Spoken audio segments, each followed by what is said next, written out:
ఆకాశలింగమై ఆవహించరా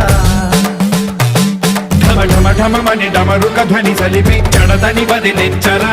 శ్రీవాయులింగమై సంచరించరా అణువణువున తన తనువున నిలిచి చలనమే కలిగించరా